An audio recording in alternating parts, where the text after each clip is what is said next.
Jessica Marriott, and I'm the founder of a company called Forward Thinkers. And what we do is, well, first I'm going to tell you a little short story. I couldn't walk for like a year. Like, I'm walking, I can jump now, but I couldn't walk for like a year. And during that period, I started writing down, like, what can I do? What do I want to do? How do I want to see the world once I get better? And also, I've been an athlete my whole life, so I went back into sports to heal. And so during that period, I realized I'm an entrepreneur, and I was an entrepreneur before then. I had a handbag line, which I'll get to in a minute. But during that period, I was like, I want to be able to ski. I want to be able to do other things. And so this is the inspiration behind that, and so you can see how it gets bigger to make it into an ecosystem. So how many of you guys are entrepreneurs versus product managers? You're an entrepreneur and entrepreneur, okay? And then everyone else are product managers? Okay. Broad palette. Yes. Well, tell me some of the products that you guys have. I'm a project manager. Yes. So I go in and do analysis of the system. And right now, do you have some certain products you're already working on? Right now, I'm also helping develop nonprofits. So the product is the nonprofit. Like fundraising. Okay. And then what about you? Working in a construction tech, specifically on some specialized product about the analyzing the file content managers about a particular architectural or construction design. And so what is it just for the actual construction people, or if it? Okay. Can you elaborate though a little more? I mean, so construction is a very complicated process. Yeah. It's not like making an iPhone that you're dealing with engineers, and almost all the people that do this knows computers. But in construction, it starts with different trades that they don't know anything about each other, and it's that's a good point. It needs around 30 softwares to wanted to unify the construction management, and we try to kind of link those 30 softwares data informations into one system. Although it's not happening now, it's not easy to do it. But that's the goal. Okay, thank you. And then what about you? Are you a project manager or a product manager, or are you an entrepreneur? Neither. Okay. Well, what? Okay. All right. Okay. So someone give me one other example, just because I want to be able to use. Yes, go ahead. I work for HEV. I'm a clickstream or a data product manager. My role is like curating the data set for the enterprise needs. So gather data from multiple sources. I sit in an organization called Data AI. Use AI ML and package it as a product and use it for multiple cross applications. And is there a specific industry that it's, or it's? Retail, HEV. Okay. Yes. Okay. So I'm new because I was the next one on the list of people voted. So now it's going to be about taking tools like a product and really being able to expand it into an ecosystem. Okay. Could I share a bit? Yeah. I have an ecosystem. We have stacked 5 enterprise platforms on top of what you're talking about that communicate with each other, and we do smart products, nanobiotech smart products. Okay. Have utilitarian products that we develop, and we also have factories that are connected to our ecosystem, and from the raw materials that in the life cycle of products, we track it. Can you give me one example of one product? We just, some of the products that we did, we just finished up products that we launched in NASA. It's a carbon fiber that we incorporated to the clothing. Okay. Turns it into far infrared, redirects back into your skin. It decreases your cortisol level, increases your nitric oxide. Okay, so I'm going to take this example because I feel like a lot of people, like right now, who I'm trying to work with is Nike. I'm trying to totally disrupt the ski boot market. And so I'm going to ask you a question. When do you guys think that buckles were added? When was the last time this industry was disrupted? What year do you think buckles were added to ski boots? Anyone else? 36. 1950. So, and then this power strap was the 1960s. And these are the most uncomfortable things that you will ever wear in your entire life. And so I'm going to be disrupting this industry. I'm looking for a strategic partner right now. And I came up with 8 different ecosystems, 8 different ways to expand the ecosystem with an app, so that you can change the pressure in your feet according to your feet, ankles, and calves according to your own personal needs. Right now, obviously, it doesn't do anything. It's like totally hard, and it's going to still be that, but inside it'll be able to adapt. And so I want to expand your mind regarding that. So like what comes to my mind right now regarding your product is there's actually Prada partner with the astronauts to be able to, they created the whole new system and boots with biometrics, and I really feel like they could end up taking what you're doing and add it to the suit. Put a graphene heat element in there, while you're on the ski. You what? Put a graphene heat element in there and you can temperature adjust it. Right. And so that's what I'm saying, like to really go beyond what your one product is and think outside that. And so, hold on.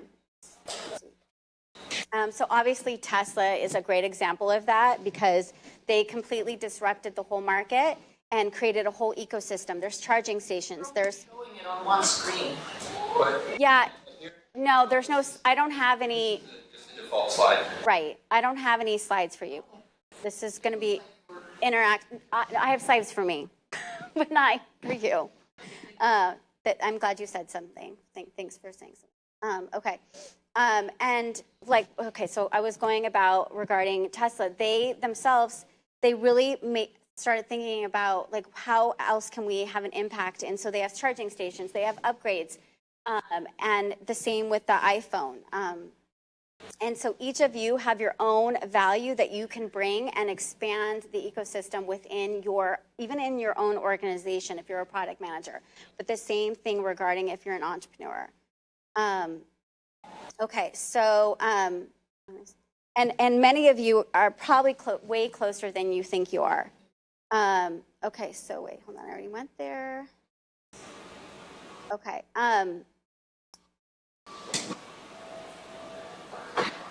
And here's another thing that is really, in order to expand your mind, is think of the word bold, right? How it's spelled. If you take away the first letter, what does that spell?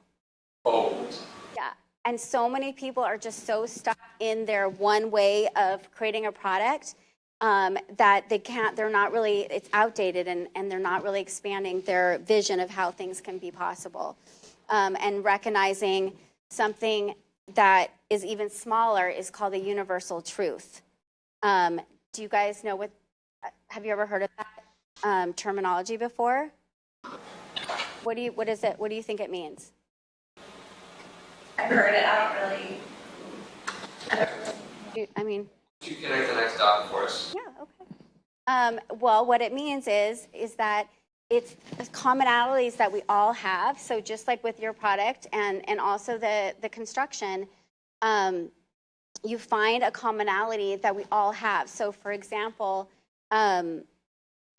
women, this is going to be fun for the men. Forever ago, I had a handbag line, a boutique handbag line that I created that it was beautiful on the outside, but what made it so different is that it was organized on the inside.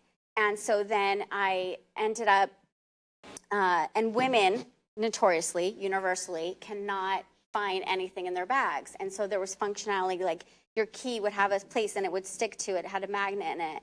And there were pockets so that you could find your items. And so I ended up, I'll get to that in one sec. I ended up getting into Bloomingdale's, and how that was able to happen, why they found value in that is because I was able to expand beyond my boutique brand, right? And so really thinking outside of, so what, are you guys just working in the United States? Yeah.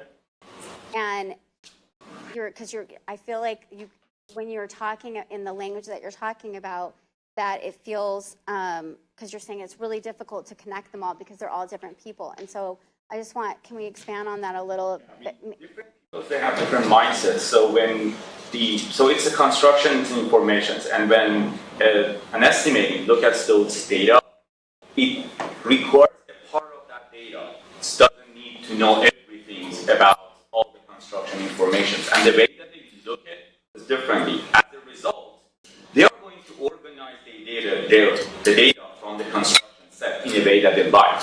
Now it gets to the coordinations issue, whose job is to preparing for the construction. The way that they look at it, so for the estimator, cost is the most important thing. For the coordinations issue folks, constructability is the most important thing. For the people at the logistic, is the fact that how you get the product into the job site is the most important thing. So we are talking about one product, we are talking about the door, but different people look at this product in a different way, and the way that they organize, for example, a 1,000 points or 1,000 items differently. Now, if I wanted to connect them together, it's not an easy thing because they're using different systems, and their systems have different backends and their mentality. And so why can't you instead create a system that adapt all the systems so that it is easier? Procore and Autodesk, they spend millions of dollars right now, and that's not so easy because, I mean, you cannot convince an estimator to do the way that you like it to do. It's not an easy thing. Then you have to spend a lot of time on education. The new generations with technically Autodesk and Procore still try to do it, which by giving the free software or free training to schools in a whole, that they start learning in a way that they like to. But old estimators, they can't do, and they don't care about it. So I'm just going to challenge you on that in terms of thinking differently of how you could take each of those, because I hear what you're saying, that they're all, I can give you the same example regarding buyers for retail stores. They are very conservative of how they do things. And so this might take you some time, but if you really spend some time thinking about through the common topics that you have with them, you might actually be able to find a solution to be able to get them all together. So the example I'll give you is, so buyers are very conservative because they're having to spend money to bring you in the store and they don't want to waste money. And so I spent 4 hours on preparing for a conversation with the buyer. Now, I was fortunate because I did research on all the CEOs of the department stores, and within 24 hours to a week, I ended up getting appointments with the stores. And so I did it from a different angle because most people go to the, Marriott, like these big, like a conference not conference, I don't know how you say it, where there's tables and there's just different vendors. Yeah, yes. Right, like a trade show. It's called something else right now. I'm drawing a blank. And they have to spend $10,000 for a booth every single year until they get noticed or have a recurring conversation. So I was like, I'm not doing that. And so instead, I did research on all the CEOs of all the high-end department stores, and because I bet there's some bigger construction companies that you could start with this and narrow it down. And so then they introduced me to their buyers, right? So then there's a different mindset coming from the leadership team, right, to then the buyer. And how I got into Bloomingdale's is because I found a commonality with, and you can do this as well, with the CEO. He ended up graduating from my same university, and I found an article saying he likes to help alum. So there's just so many things, like if you just are like, no, they're not going to listen, this is how they are, I feel like you can expand it and really see how you can expand your ecosystem. Looks like you took a pursuit of happiness sort of approach from the movie Pursuit of Happiness, instead of starting at the bottom or go directly. Say, all right, how can I start at the top of the chain and get introduced, kind of handed off from the CEO? Yes. Yeah, absolutely. My dad taught me to always go to the decision maker. And so I feel like the people you're talking to feel like a pain in the ass, and I wouldn't want to, you know, just like the buyers, right? And I wouldn't want to, I wanted to skip that step. So then I spent 4 hours on the conversation preparing for it, the conversation I was going to have with the buyer. And meaning if I say this, she's going to say this. And you already know a lot of the different common things that they're bitching about, right? So, sorry, I'm swearing. I shouldn't probably be swearing, but. Down time. Okay, all right. So anyways, my point is just really, you can see what I'm, like, just using your looking at the problem from a different angle and being able to expand the ecosystem, because I do believe that if you, for example, I'm just making that example up, but like if you looked at a bigger construction company, they might be more apt to have some more streamlined systems in place. Then you wouldn't, it just sounds, oh, I wouldn't want to be doing it. Okay, let me see what else. I'm almost done, but I think it was important. I think it's important that you get real live examples and not just examples from me. So right now what I'm working on is disrupting the ski boot market, and I really want Nike to be the company. So I've been reaching out to the CEO this time. He hasn't responded to me. He's a new CEO, so I'm giving some grace. He's only been a CEO for 5 months, and he's actually from Austin. So I found that out from doing research on him. Famous. Well, CEO because of the journey that he has. Yes. Technically, the only CEO that's hypothetically started from no one in the company Yep. becoming CEO. Yep. Elliot Hill. Yeah. Right. His whole LinkedIn profile is completely been going out. So the one. So what I hope I know a lot of people left, but I'm really an entrepreneur, and I'm trying to. I see big picture of things, and I really can break it down. And I'm hoping that you're going to see some inspiration by helping someone else that how to help yourself. Let me see. Yeah. One last thing I'm going to say is that how I talked about the spacesuit with Prada and it being that you can they're going to track the biometrics within the ski boot. There's also going to be able to track data and be able to share this data. And so that's going to be like a level of being able to make money too. Anyway, so thank you so much, you guys, for your time. I really appreciate it.